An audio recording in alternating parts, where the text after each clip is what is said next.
Hello friends. आज हमारा class 6 NCERT history का चैप्टर 8 है, जिसका नाम है खुशहाल गांव और समृद्ध शहर। ठीक। लोहार की दुकान पर प्रभाकर प्रभाकर लोहार की दुकान पर है। प्रभाकर लोहारों का काम करते देख रहा था। एक छोटी सी बेंच पर कुल्हाड़ी और हंसिया जैसे कुछ औजार बेचने के लिए रखे थे। दूसरी ओर भट्ठी जल रही थी। औजार बनाने के लिए दो लोग लोहे की एक छड़ को गर्म कर उसे पीट रहे थे। ठीक। आपने देखा होगा प्रभाकर को ये सब बड़ा मजेदार लग रहा था। आप भी देखते होंगे, लोहार जब होता है किसी लोहे को काटता है या फिर उसको गरमा के उस पर जब हथौड़ा या कुछ चलाता है तो आपको भी अच्छा लगता होगा या आप भी देखने लगते होंगे। ठीक। लोहे के औजार और खेती। लोहे का प्रयोग आज के आम बात है। ठीक, आज एक आम बात है। लोहे की चीजें हमारी रोजमर्रा माने रोज के लिए जिंदगी का हिस्सा बन गई है। ठीक। इस उपमहाद्वीप में लोहे का प्रयोग लगभग 3000 साल पहले शुरू हुआ। ठीक। उपमहाद्वीप के हमने बताया था कि महाद्वीप और उपमहाद्वीप किसे कहते हैं। ठीक। उपमहाद्वीप में कब 3000 साल पहले लोहे का प्रयोग होना प्रारंभ हुआ था। ठीक। महापाषाण कब्रों में लोहे के औजार और हथियार बड़ी संख्या में मिले हैं। ठीक। इनके बारे में तुम अध्याय 4 में पढ़ चुके हो। ठीक। कब्रों में आपने पढ़ा हो कि लोहे के औजार भी उसमें मिलते थे। ठीक। मोहनजोदड़ो हड़प्पा उनके टाइम पे। ठीक। करीब 2500 वर्ष पहले लोहे के औजारों के बढ़ते उपयोग का प्रमाण मिलता है। ठीक। इनमें जंगलों को साफ करने के लिए कुल्हाड़ियां और जुताई के लिए हलों का फाल में शामिल है। अध्याय 5 में तुमने पढ़ा था कि लोहे के फाल के इस्तेमाल से कृषि उत्पादन बढ़ गया। ठीक। पहले किससे, लकड़ी की फाल से होती थी, लेकिन क्या धीरे धीरे लोहे के फाल से होने लगी थी। और ये चीज उसमें शायद एक क्वेश्चन भी था कि वहां के जो प्रशासक थे वो लोहे की फाल से क्यों खेती फिर करवाने लगे थे। ठीक। उनसे उनका क्या फायदा था। ठीक। कृषि उत्पादन बढ़ाने के लिए उठाए गए अन्य कदम। ठीक। या सिंचाई। ठीक। ये देखिए औजार थे। ठीक। प्लास जैसा है ये। ठीक। ये कोई नुकीली चीज है। ठीक। ये हंसिया टाइप का है। ये क्या है, देखिए औजारों की सूची में इन चित्रों के नाम चुनो। हंसिया, कुल्हाड़ी और क्या है, सड़सी, जिसको संसी गांव में कहते हैं। ठीक। संसी, सड़सी है सही ना, लेकिन गांव में से संसी कहते हैं। हमारे वहां थी तो हमको पता है। लोहे की ऐसी 5 चीजों को सूची बनाओ जिसका प्रयोग तुम रोज करते हो। ठीक। बनाइए। जैसे चाकू है, लोहे का होता है, पहले लोहे के चाकू आते थे, अब तो थोड़ा प्लास्टिक उसमें लगी होती है। ठीक। और या स्टील के आने लगे।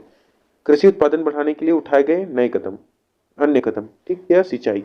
समृद्ध गांव के लिए बिना राजाओं तथा उनके राज्यों को बने रहना मुश्किल था।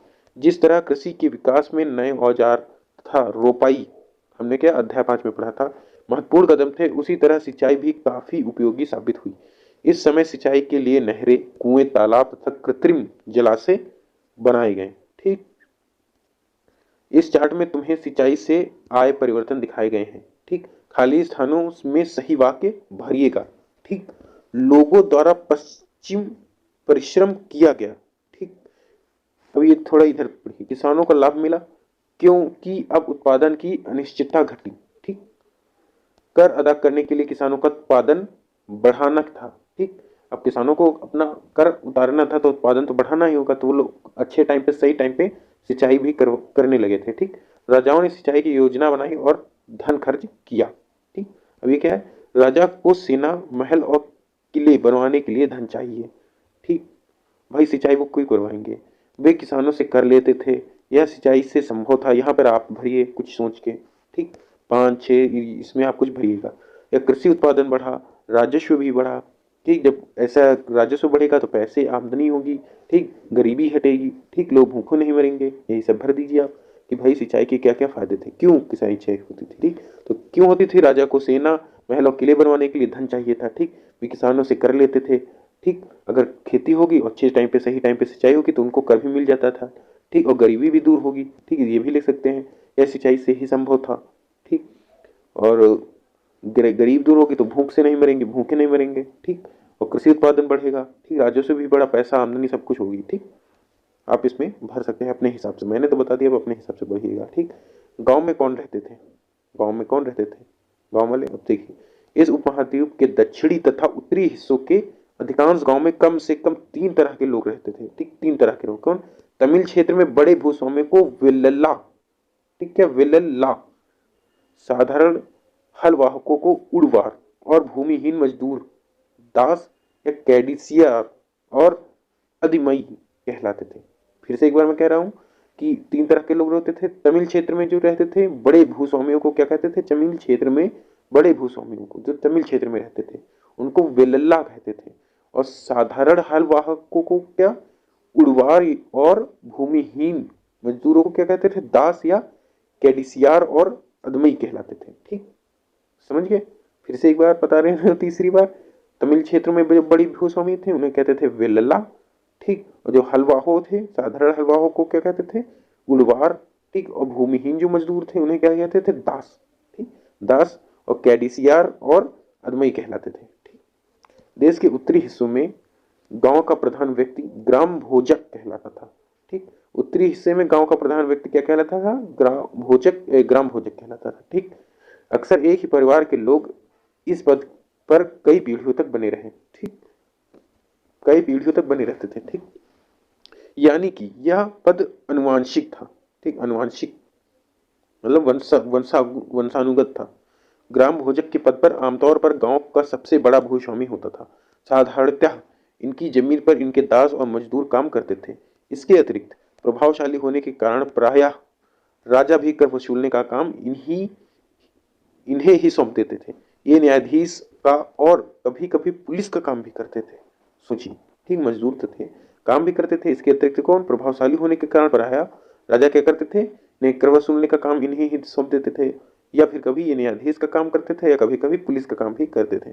ठीक, ग्राम भोजकों के अलावा अन्य स्वतंत्र कृषक भी होते थे। ठीक, उन्हें क्या कहते थे? जिन्हें गृहपति कहलाते थे। गृहपति। ठीक, इनमें ज्यादातर छोटे किसान ही होते थे। कौन?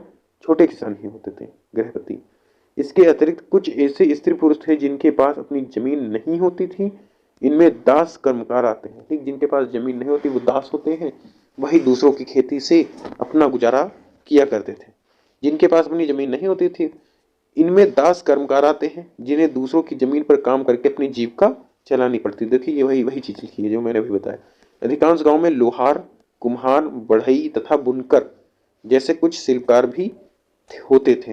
ठीक, अब प्राचीनतम तमिल रचनाएं, ये जो मैं अब पढ़ा रहा हूं ये चीज, ये अभी पृष्ठ मानचित्र 7 पृष्ठ 105 में अब देखिएगा। ठीक, उसमें दिखा गया है। और ये जो मैं अभी बताऊंगा ये आगे भी आपको मिलेगी। या तमिल की प्राचीनतम रचनाओं को संगम साहित्य कहते हैं। ठीक, तमिल की प्राचीन रचनाओं को क्या कहते हैं? संगम साहित्य। ये आज मैंने क्लास 11th की एनसीईआरटी में देखा था ये शब्द कि तमिल की प्राचीनतम रचनाओं को क्या कहते हैं, क्वेश्चन था। ठीक, क्लास 7th की यही हिस्ट्री में मैंने ये क्वेश्चन आज पढ़ा था। तो सोचिए यही चीज 11th में भी दी गई है, बस उसमें थोड़ा और डिटेल में दी गई है। इसमें नाम दिया गया, उसमें थोड़ा और डिटेल में दी गई है। ठीक, क्या है? तमिल की प्राचीनतम रचनाएं जो होती हैं उन्हें क्या कहते हैं? संगम साहित्य के नाम से कहते हैं। ठीक, इनकी रचना कब हुई थी? करीब 2300 साल पहले की गई थी। ठीक, अब इसके अंदर क्या, इसके अंतर्गत क्या आता है ये भी इसमें पढ़ेंगे।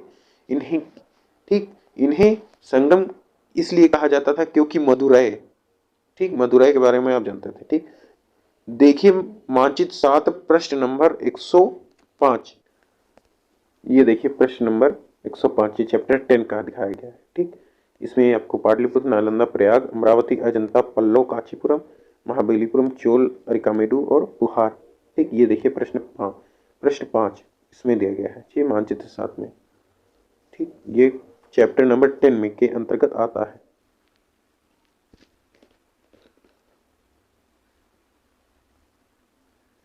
तो आपने मानचित्र 7 देखा। ठीक, उसमें मदुरै के बारे में बताया गया है। मदुरै कहाँ है? चेन्नई में है। चेन्नई कहाँ है? तमिलनाडु। तमिलनाडु में की बात करी जा रही है कि तमिलनाडु की राजधानी चेन्नई है, तमिलनाडु में है मदुरै है। ठीक, उसी में वहीं उसका संगम है। ठीक, संगम साहित्य कहते हैं।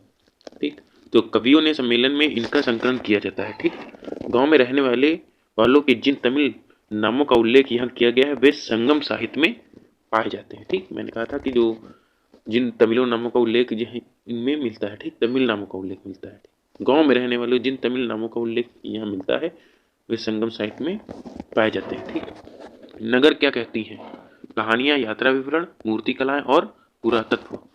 तुमने जातकों के बारे में सुना होगा। ठीक, जातक कथाएं, ठीक, जातक कथाएं सुनी होंगी आपने, उन्हें जातकों के बारे में। ठीक, ये वो कहानियां हैं जो आम लोगों में प्रचलित थी। बौद्ध भिक्षुओं को मैंने इसके पहले आपको बताया था भिक्षुओं क्या चीज होती थी, ने इनका संकलन किया। यहाँ एक जातक कथा दी गई है जिसमें यह बताया गया है कि एक निर्धन किस तरह धीरे धीरे धनी बन जाता है। ठीक, जातक कथा। आइए एक कथा सुनते हैं, एक कहानी, एक निर्धन की चतुराई। ठीक, एक निर्धन की चतुराई। एक शहर में एक गरीब युवक रहता था। ठीक, उसके पास एक मरे चूहे के अलावा कुछ नहीं था। ठीक, उसने उस चूहे को एक सिक्के में एक भोजनालय वाले की बिल्ली के लिए बेच दिया। ठीक, बिल्ली के लिए बेच दिया, बिल्ली चूहे को खाती है इसलिए उसे बेच दिया। फिर एक दिन बड़ी जोर की आंधी आई। राजा का बगीचा टूटी टहनियों और पत्तों से भरा गया। उनका माली उसे साफ करने की बात से परेशान हो उठा। युवक ने माली से कहा कि अगर लकड़ियां और पत्ते उसे मिल जाएं तो वह बगीचों की साफ सफाई कर सकता है। ठीक, सोचिए, उसने कहा। ठीक, कैसे वो धनवान बन रहा देखिए धीरे धीरे। ठीक, पहले चूहे को बेच दिया, पैसे कमाए, उसके बाद अब लकड़ी कैसे बेचता है। मालिक तुरंत मान गया। युवक ने पास खेल रहे बच्चों को यह कहकर इकट्ठा किया। ठीक, युवक जो था उसने बच्चे पास खेल रहे थे उनको इकट्ठा किया। ठीक, अब प्रत्येक टहनी और पत्ते के बदले में उन्हें एक एक मिठाई मिलेगी। ठीक, देखते ही देखते उन्हें बगीचों में एक एक तिनका चुनकर गेट के पास इकट्ठा कर दिया। अब बच्चे होते हैं, अगर बच्चों से हम यही कहें कि ये काम कर दीजिए तो मैं आपको ये मिठाई दूंगा, ये दूंगा, तो बच्चे जल्दी जल्दी मिठाई के लिए कर देते हैं। ठीक, तो उसने कहा तो बच्चे भी तुरंत टहनियाँ और पत्ते इकट्ठे कर दिए। देखते ही देखते उन्हें बगीचों में एक एक तिनका चुनकर गेट के पास इकट्ठा कर दिया। तभी उधर से राजा का कुम्हार बर्तनों को पकाने के लिए ईंधन की तलाश में गुजरा। ठीक, उसने पूरे ढेर को खरीद लिया। इस तरह युवक के पास कुछ पैसे और हो गए। ठीक, पैसे धीरे धीरे उसके पास और हो गए। अब उस युवक ने एक और योजना बनाई। एक बड़े बर्तन में पानी भरकर वह नगर के द्वार पर गया और वहां उसने घास काटने वाले 500 लोगों को पानी पिलाया। ठीक, क्या किया, 500 लोगों को पानी पिलाया। अब देखें यहाँ कैसे पैसे कमा रहा है। ठीक, खुश होकर उन लोगों ने कहा, तुमने हमारे लिए इतना अच्छा काम किया, बताओ अब हम तुम्हारे लिए क्या कर सकते हैं। वो लोग खुश हो गए कि हमको हमें पानी पिलाया तो हम भी कुछ इसके साथ करें। तो उसने क्या किया, आइए देखते हैं आगे। उसने कहा, मैं आपको यह तब बताऊंगा जब मुझे आपकी सहायता की जरूरत होगी।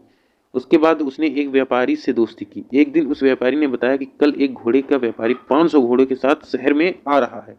ठीक, यह सुनकर उस युवक ने उन घास काटने वालों के पास जाकर कहा, कृपया तुम सब एक एक घास का गट्ठर मुझे दो और अपनी घास तब तक मत बेचो जब तक मेरी ना बिक जाए। ठीक, उसने आग्रह किया। वो लोग भी मान गए क्योंकि उसने पानी उन लोग को पिलाया था।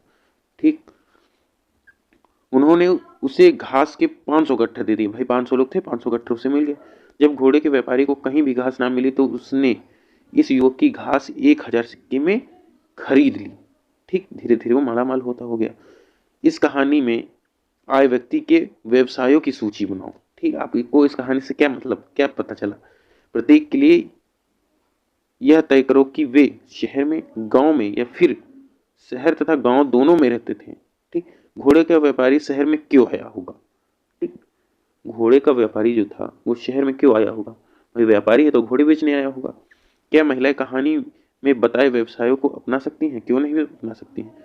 उत्तर के कारण तो ठीक, अपने उत्तर के कारण भी बताइए। जो महिलाएं हैं वो व्यवसाय कर सकती हैं, कोई भी व्यवसाय हो महिलाएं भी कर सकती हैं। आज तो सबकी स्वतंत्रता है।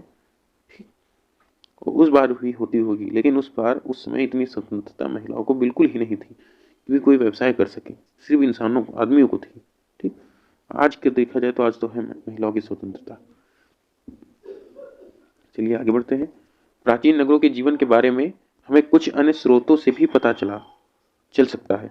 शहरों, गांव या फिर जंगलों के जीवन से जुड़ी घटनाओं को मूर्तिकार कलात्मक ढंग से उकेरते थे।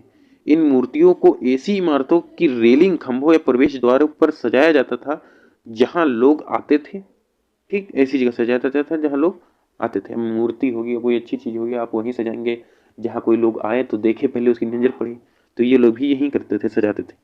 अब ये क्या चीज है, नीचे सांची की मूर्ति कला या मध्य प्रदेश, ये इसकी बात कर रहे हैं। ठीक, नीचे की मूर्ति कला जो है यह मध्य प्रदेश की स्थित सांची की स्तूप की मूर्ति कला का नमूना है। आगे आप पढ़ेंगे कि स्तूप किसे कहते हैं। ठीक, नमूना है। इसमें शहर के जीवन का एक दृश्य है। तुम अध्याय 11 में सांची के बारे में पढ़ोगे। देखिए आगे कह दिया। ठीक, इन दीवारों को देखो, क्या वे ईंट की बनी है या फिर लकड़ी के पत्थर से? क्या इसकी रेलिंग लकड़ी की बनी है? इन इमारतों की छतों का वर्णन करो। ठीक, ये देखिए, ये क्या चीज है? दिल्ली में मिला वलय कूप, हड़प्पा की जल निकास व्यवस्था से यह कैसे भिन्न था? ठीक, अब ये देखिए ये कैसे भिन्न होगा। हड़प्पा को आपने देखा था, इसको देखिए कितना डिफरेंट लग रहा है। ठीक, तो भिन्न तो था ही, उनकी बनावटी थोड़ा और थी, उसकी भी बनावटी और है।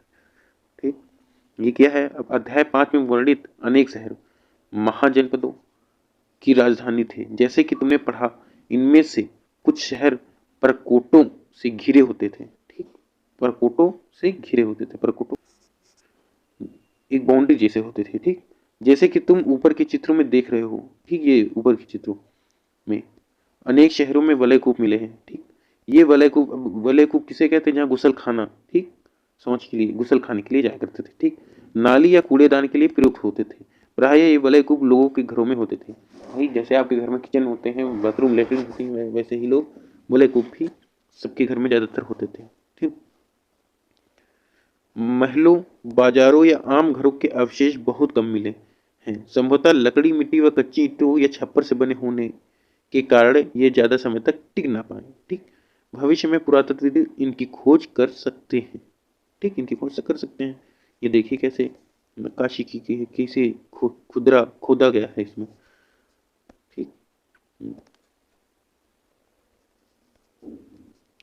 प्राचीन शहरों के बारे में वहां गए नाविकों तथा यात्रियों के विवरणों द्वारा पता चला है। ऐसा ही एक विस्तृत विवरण किसी अज्ञात यूनानी नाविक का है। ठीक, अब यूनानी नाविक का विवरण सुनिए। जिन जिन अब पहले इसका विवरण सुन लिया जाए।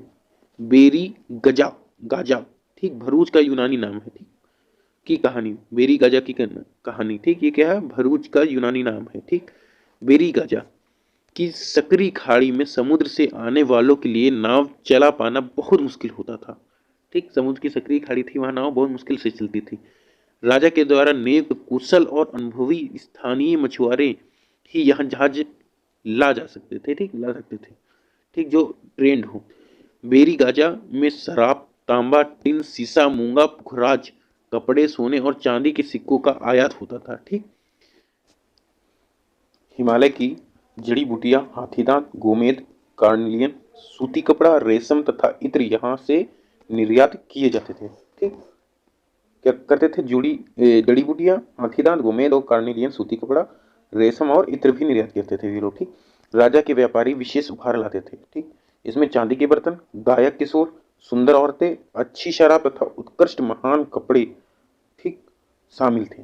क्या कहलाते थे? बर्तन, गायक किशोर, ठीक, बर्तन, गायक किशोर, सुंदर औरतें भी लाते थे राजा को, मतलब देने के लिए कि देखिए आप उनसे मतलब डांस वांस क्या लोग करते थे। अच्छी शराब तथा उत्कृष्ट महंगे कपड़े भी लाते थे। बेरी गाजा से आयात और निर्यात होने वाली चीजों की सूची बनाओ। ठीक, दो ऐसी चीजें बताओ जिनका उपयोग हड़प्पा युग से नहीं होता था। ठीक, भाई हड़प्पा में हमको ने ये शायद अभी तक नहीं पढ़ा है कि सुंदर औरतें लाते थे कोई राजा के लिए। लाते होंगे लेकिन मुझे कोई क्लियर नहीं पता, लेकिन शायद लाते होंगे। ठीक, गायक किशोर तो आते थे, चांदी के बर्तन भी थे, लोहे की खोज शायद हुई नहीं थी उस समय। ठीक, तो हड़प्पा भी आप एक बार पढ़िएगा इसको और इसमें डिफरेंस ढूंढिएगा। ठीक, हड़प्पा अगर आप सही से पढ़ोगे तो आप इसका तुरंत डिफरेंस निकाल लेंगे। ठीक, आहट सिक्के, इधर पहले पढ़ ले, पत्तनों पर वह गया। ठीक, कहाँ इधर सब पढ़े थे हम लोग? जिन जिन पत्तनों पर वह गया उन सभी के बारे में उसने लिखा है। ठीक, मानचित्र 7 पृष्ठ 105 में भरूच ढूंढो। ठीक, अब उसके द्वारा दिए गए वर्णन को देखो, पढ़ो। आपको वीडियो एक बार फिर से रिमाइंड करिए और भरूच ढूंढिए। ठीक, जहाँ पर अभी आप गए थे फिर से, क्योंकि मैं फिर उसको अगर लाऊंगा तो टाइम लग जाएगा बहुत। ठीक, तो आहट सिक्के क्या है? आहट सिक्के सामान्यतः आयताकार और कभी कभी वर्गाकार या गोल होते थे। यह या तो धातु की चादर को काटकर या धातु की चपटे गोलाओं गोलिकाओं से बनाए जाते थे। ठीक, इन सिक्कों पर कुछ लिखा हुआ नहीं था, बल्कि इन पर कुछ चिन्ह ठप्पे से बनाए जाते थे। आहट सिक्के, अब आहट सिक्के कौन होते थे ये पूछ सकते हैं। ये जो सिक्के होते थे वे आयताकार के रूप में थे। ठीक, आयताकार। ठीक, और कभी कभी वर्गाकार या गोल होते भी थे। ठीक, ये क्या धातु की चादर को काटकर बनाए जाते थे या धातु के चपटे गोलिकाओं से बनाए जाते थे। ठीक, इन सिक्कों पर क्या कुछ लिखा नहीं होता था, सिर्फ इस पे कुछ ठप्पे बनाए जाते थे, इसलिए ये आहत सिक्के जो थे आहत सिक्के कहलाए। ठीक, ये सिक्के उपमहाद्वीप के लगभग अधिकांश हिस्सों में पाए जाते थे और ईसा की आरंभिक सदियों तक ये प्रचलन में रहे। ठीक, ईसा की आरंभिक जो सदियां हैं उसमें प्रचलन तक ये सिक्के रहे। ठीक, सिक्के पृष्ठ 82 पर दी गई कहानी में तुमने देखा कि इस तरह सिक्कों के आधार पर संपत्ति का मूल्यांकन किया गया। ठीक, प्रश्न 82 पे आपने देखा होगा। ठीक, को इस युग को हजारों सिक्के मिले। सबसे पुराने हाथ सिक्के थे जो करीब 500 साल चले। सबसे पुराने हाथ सिक्के कब तक चले? 500 साल तक। इसका चित्र नीचे दिया गया है। चांदी या तांबे के सिक्कों पर विभिन्न आकृतियों का आहत कर बनाए जाने के कारण इन्हें आहत सिक्का कहा जाता था। ठीक, अब विनिमय के अन्य साधन। संगम साहित्य की इस छोटी सी कविता को पढ़ो। संगम साहित्य का कविता पढ़ते हैं। खेतों के सफेद धान गाड़ियों पर लादे जा रहे हैं, नमक के लिए लंबे लंबे रास्ते, चांदनी सी सफेद रेत पर परिवार को समेटे कहीं पीछे छूट न जाए। शहरों से नमक के सौदागरों के यूं चले जाने से सिर्फ सन्नाटा रह जाता है। समुद्र के किनारे नमक की बहुत ज्यादा उत्पन्न होता था। ठीक, आज भी उत्पन्न होता है। व्यापारी किस चीज से इसका विनिमय करते हैं, वे किस तरह यात्रा कर रहे हैं। ठीक, आगे वाले पाठ में हम ये पढ़ेंगे कि लोग समुद्र की यात्रा कितनी जोखिम भरी होती थी और कैसे करते थे। ठीक, वही इसमें लिखा कि खेतों की सफेद धान गाड़ियों पर लादे जा रहे हैं। ठीक, सफेद धान का या नमक के बारे में बताया। नमक के लिए लंबे लंबे रास्ते, चांदनी सी सफेद रेत पर, चांदनी सी सफेद रेत है मतलब नमक के बारे में बताया जा रहा है। परिवार को समेटे कहीं पीछे छूट न जाए और शहरों से नमक के सौदागरों के यूं चले जाने से सिर्फ सन्नाटा रह जाता है। ठीक, अब समझ रहे होंगे इसके बारे में। अब नगर अनेक गतिविधियों के केंद्र। अक्सर नगर कई कारणों से महत्वपूर्ण हो जाते थे। उदाहरण के लिए मथुरा मानचित्र 7 पृष्ठ 105 को देखो। मथुरा तो आप देखते होंगे उत्तर प्रदेश में है आपके में। मथुरा तो जानते ही होंगे जहाँ श्री कृष्ण भगवान थे। ठीक, यह 2500 साल से भी ज्यादा समय से एक महत्वपूर्ण नगर रहा, क्योंकि यह यातायात और व्यापार के दो मुख्य रास्तों पर स्थित था। इनमें से एक रास्ता उत्तर पश्चिम में से पूरब की ओर, ठीक क्या, उत्तर पश्चिम से पूरब की ओर, दूसरा उत्तर से दक्षिण की ओर जाने वाला था। शहर के चारों ओर किलेबंदी थी। इसमें अनेक मंदिर थे। आसपास के किसान तथा पशुपालक शहर में रहने वालों के लिए भोजन जुटाते थे, आज भी जुटाते हैं। मथुरा बेहतरीन मूर्तियां बनाने का केंद्र था उस समय। ठीक, कब? 2500 साल पहले। मथुरा क्यों फेमस? वहाँ श्री कृष्ण भगवान की पूजा होती है, श्री कृष्ण भगवान का जन्म हुआ था और बहुत अच्छी जगह है वहाँ। ठीक, अब लगभग 2000 साल पहले मथुरा कुषाणों की दूसरी राजधानी बनी। ठीक, इसके बारे में तुम अध्याय में पढ़ोगे, अगले अध्याय में पढ़ेंगे। ठीक, मथुरा एक धार्मिक केंद्र भी रहा है। यहाँ बौद्ध विहार और जैन मंदिर है। बौद्ध विहार कहाँ? मथुरा में, और जैन मंदिर भी मथुरा में है। यह कृष्ण भक्ति का एक महत्वपूर्ण केंद्र है मथुरा। ठीक, मथुरा में प्रस्तर खंडों तथा मूर्तियों पर अनेक अभिलेख मिले हैं। आमतौर पर ये संक्षिप्त अभिलेख हैं जो स्त्रियों तथा पुरुषों द्वारा मठों या मंदिरों को दिए जाने वाले दान का उल्लेख करते हैं। ठीक, प्रायः शहर के राजा रानी, अधिकारी, व्यापारी तथा शिल्पकार इस प्रकार के दान करते थे। ठीक, उदाहरण के लिए मथुरा के अभिलेख से सुनारों, लोहारों, बुनकरों, टोकरी बुनने वालों, मसाला बनाने वालों और इत्र बनाने वालों के लेख मिलते हैं। ठीक, आज भी आप मंदिर में जाइए तो आपको ये सब लोग मिल जाएंगे, टोकरी वाले, बुनकर, लोहार जो मंदिर को लोहे की वो सब बनाते हैं। फिर मंदिर में सबका तो योगदान रहता है। मथुरा के लोगों के व्यवसायों की एक सूची बनाओ। एक ऐसे व्यवसाय का नाम बताओ जो हड़प्पा में नहीं था। हाँ, देखिए हड़प्पा यहाँ कितना पूछ रहा है। ठीक, हड़प्पा मोहनजोदड़ो, इसको आप बार बार पढ़िए, हड़प्पा मोहनजोदड़ो, तब ऐसे प्रश्नों का आप उत्तर दे सकते हैं। ठीक, अब ये क्या है? उत्तरी काले चमके पात्र, NBVW, NBPW। ये एक कठोर चाक निर्मित धातु की तरह दिखने वाला तथा चमकदार काली सतह वाले पात्र हैं। इससे बनाने के लिए कुछ कुम्हार मिट्टी के बर्तनों को भट्टों पर उच्च तापमान पर रखते थे, जिसका परिणाम स्वरूप इन बर्तनों की बाहरी सतह काली हो जाती थी। इन पर एक पतली काली लेप भी लगाई जाती थी जो इस बर्तन को शीशे जैसी चमक प्रदान करती थी। ठीक, उत्तरी काले चमके पात्र, ठीक, उनके बारे में बताया जा रहा है। ठीक, शिल्प तथा शिल्पकार। पुरास्थलों ने शिल्पों के नमूने मिले हैं। ठीक, शिल्प वही पत्थरों के नमूने मिले हैं। इनमें मिट्टी के बहुत ही पतले और सुंदर बर्तन मिले, जिन्हें उत्तरी काले चमकीले पात्र कहा जाता था, क्योंकि ये ज्यादातर उपमहाद्वीप के उत्तरी भाग में मिले हैं। ध्यान रहे कि अन्य दूसरे शिल्पों के अवशेष नहीं बचे होंगे। जैसे कि विभिन्न ग्रंथों से हमें पता चलता है कि कपड़ों का उत्पादन बहुत महत्वपूर्ण था। उत्तर में वाराणसी और दक्षिण में मदुरै इसके प्रसिद्ध केंद्र थे। ठीक, किसके? कपड़ों का। यहाँ स्त्री पुरुष दोनों काम करते थे कपड़ों में, ठीक। अनेक शिल्पकार तथा व्यापारी अपने संघ बनाने लगे थे, जिन्हें श्रेणी कहते थे। क्या श्रेणी कहते थे? शिल्पकारों की श्रेणियों का काम प्रशिक्षण देना, कच्चा माल उपलब्ध कराना तथा तैयार माल का वितरण करना, जबकि व्यापारियों की श्रेणी व्यापार का संचालन करती थी। श्रेणियां बैंकों के रूप में काम करती थी, जहां लोग पैसा जमा करते थे। इस धन का निवेश लाभ के लिए किया जाता था। उससे मिले लाभ का कुछ हिस्सा जमा करने वालों को लौटा दिया जाता था या फिर मठ आदि धार्मिक संस्थानों को दिया जाता था, ठीक। पैसा वैसा सब धार्मिक स्थानों पर दे देते थे, ठीक। सूत काटने और बुनने के नियम, ये नियम अर्थशास्त्र के हैं। अध्याय 7 में अर्थशास्त्र का उल्लेख किया गया है। अभी आपने अर्थशास्त्र में पढ़ा था अर्थशास्त्र, ठीक। इसमें वर्णन किया गया है कि किस प्रकार एक विशेष पदाधिकारी की देखरेख में कारखानों में सूत की कताई और बुनाई की जाती थी, ठीक। ऊन, पेड़ों की छाल, कपास, पटुआ तथा सन को तैयार करने के काम में विधवाओं, ठीक, विधवा भी काम करती थी। अब जिनका हस्बैंड नहीं है तो बेचारी क्या खाएंगे, क्या पिएंगे, कैसी जीवन यापन करेंगी, तो उनके लिए भी काम था, ठीक। ऐसे काम करके अपना जीवन यापन करती थी। सक्षम अक्षम, ठीक, महिलाओं, भिखुड़ियों, वृद्ध वेश्याओं, राजा की अवकाश प्राप्त दासियों, सेविकाओं और अवकाश प्राप्त देवदासियों को लगाया जाता था इन कामों में, ठीक। इन्हें इनके काम के और गुणवत्ता के अनुसार पारिश्रमिक देना चाहिए। जिन महिलाओं को बाहर निकलने की अनुमति नहीं थी है, वे अपनी दासियों को भेजकर कच्चे माल को मंगवा सकती थी और फिर तैयार माल उन्हें भिजवा सकती थी, ठीक।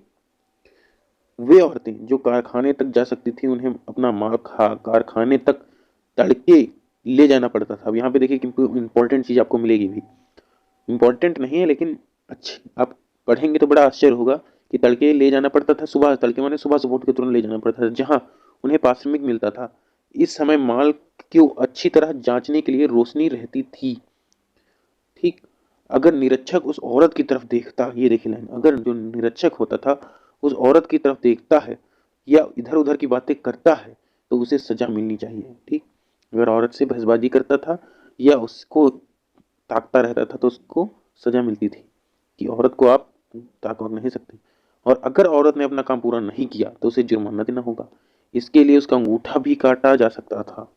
सोचिए, उन महिलाओं की सूची बनाओ जिन्हें निरीक्षक नियुक्ति कर सकता था। क्या काम करने के दौरान महिलाओं को मुश्किलें झेलनी पड़ती थी? क्यों नहीं झेलनी पड़ती थी? उनकी स्वतंत्रता थी, लेकिन कोई ऐसी स्वतंत्रता नहीं थी जैसी इनको मिलनी चाहिए थी, ठीक। पूर्ण रूप से वो स्वतंत्र किसी कार्य के लिए नहीं थी, ठीक। अगर कोई गलती हो जाए तो उसका जुर्माना या फिर अपना अंगूठा देकर जुर्माना चुकाना पड़ता था, ठीक।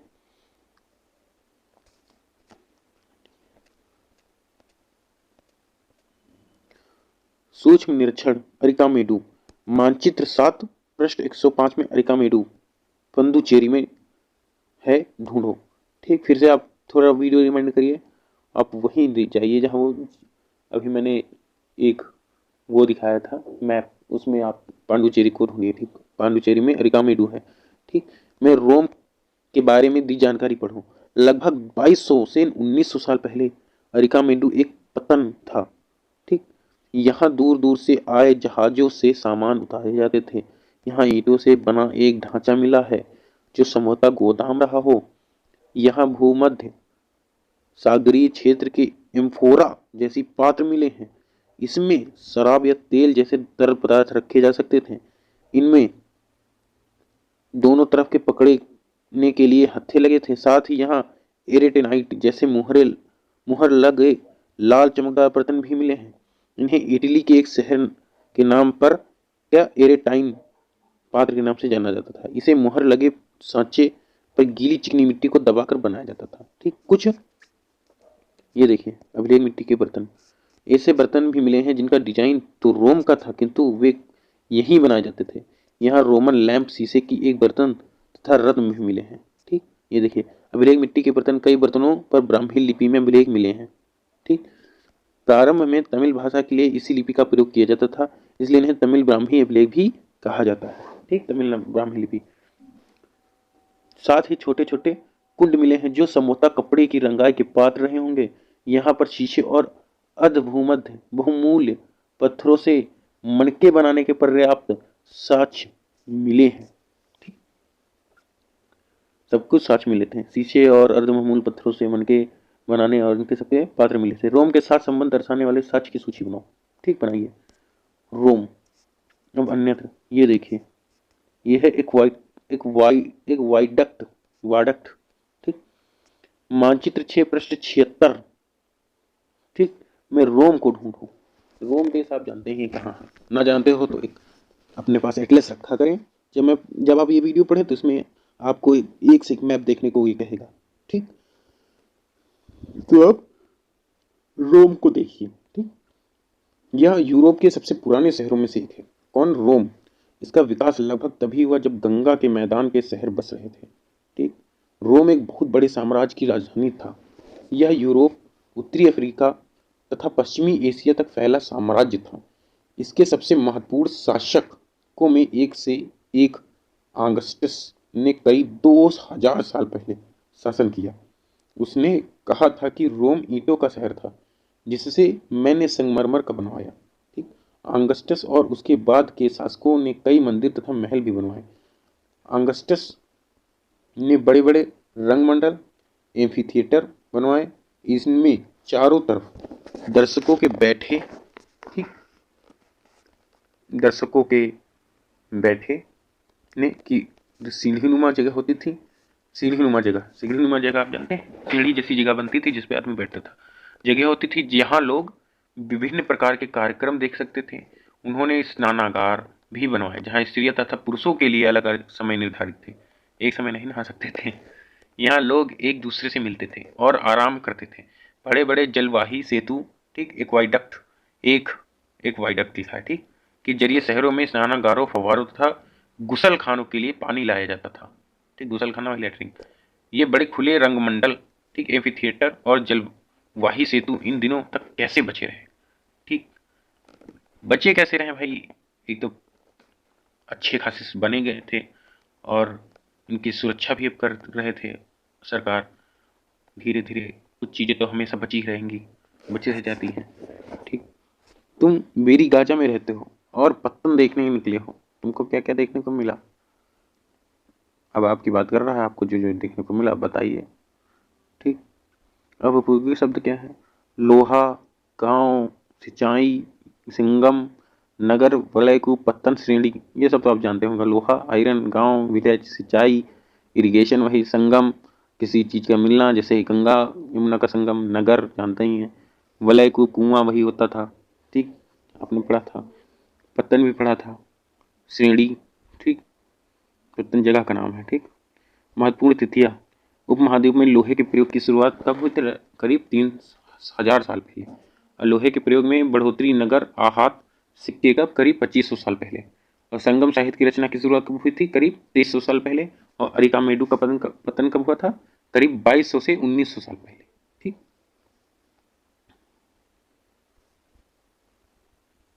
अब देखिए यहाँ पे, देखिए वलयकूप का उपयोग कहाँ किया जाता था? जल निकास के लिए।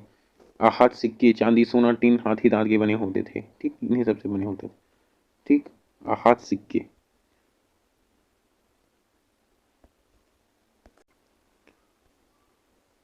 मथुरा महत्वपूर्ण क्या है? धार्मिक केंद्र था भाई, महत्वपूर्ण। श्रेणी शासकों, शिल्पकारों, कृषकों, पशुपालकों का समूह होता था। ठीक, इनमें से आपको क्या समझ में आता? जो आप सही से ठीक लगे सही करिए। श्रेणी शिल्पकारों का होता था। ठीक, चलिए आपका ये चैप्टर फिनिश हुआ। ओके, धन्यवाद।